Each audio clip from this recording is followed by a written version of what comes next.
The deck of cards known as tarot originated way back in 15th century Europe. Originally hand-printed to play games, such as the Italian game of Tarocco, mystics adopted these elegantly designed cards for divination purposes. In the late 18th century, French occultist Jean-Baptiste Alliette would popularize the concept of using the tarot for gaining insight into one's past, present, and future situations, which led to revisions of the deck strictly for fortune-telling purposes. When it was time to do a reading, the cards were laid out in a specific pattern, typically in a Celtic cross formation, where each card was positioned, and oftentimes their orientation, would determine the character, fate, and fortune of the querent, or the answer seeker. Now, did any of that sound like a compelling idea for a video game cartridge? Developed by Rare and published by TradeWest, Taboo the Sixth Sense was released for the Nintendo Entertainment System in April of 1989. It was quite an anomaly for the NES, considering it was the only release I could think of that came with a content warning and age recommendation, particularly as this was a time when Nintendo exerted strict guidelines over all games receiving an official license. However, Taboo does go to great pains to emphasize that it's not a game.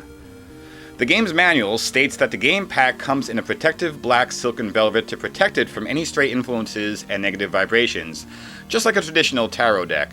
You know what they mean by that?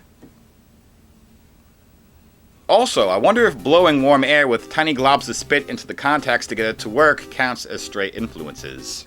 Upon starting your reading, you're asked to provide your name, date of birth, and gender. It appears this determines what card represents you in case you want to introduce yourself as such in social settings.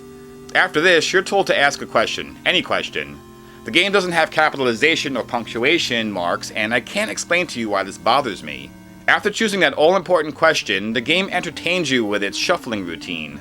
For a long time. Want to skip it? Nope. The game wants to assure you that its pseudo-random number generator is actually being controlled by some otherworldly forces. The game will proceed to answer whatever is asked of you in the most roundabout way possible, by which I mean not at all. 10 cards are dealt out in the Celtic cross arrangement. Why did one of those suns turn into a skull? Is that bad? One by one, each card is revealed with an explanation of what it means, often in some really broken English.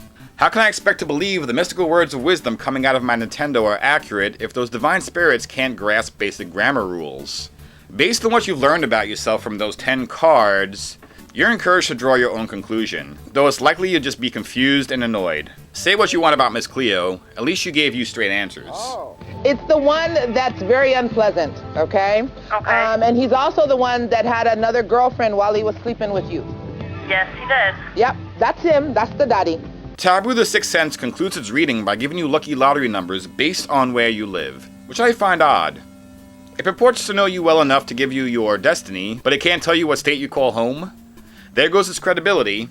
I tried to find past lottery winners who attributed their fortunes to Taboo the Sixth Sense to no avail. Whether your belief in the occult is that of sincerity or skepticism, we can all agree that Taboo the Sixth Sense was probably a poorly conceived idea. No one is going to turn to a device that plays Rad Racer for spiritual advice. However, I can say that the background music is typical of Rare, which is to say quite catchy. It's a shame they wasted it on this title.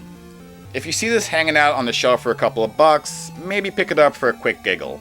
But if you're seriously expecting any guidance or life advice from your Nintendo Entertainment System, it's possible you might be some form of crazy person.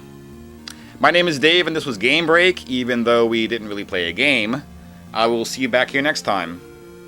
I will.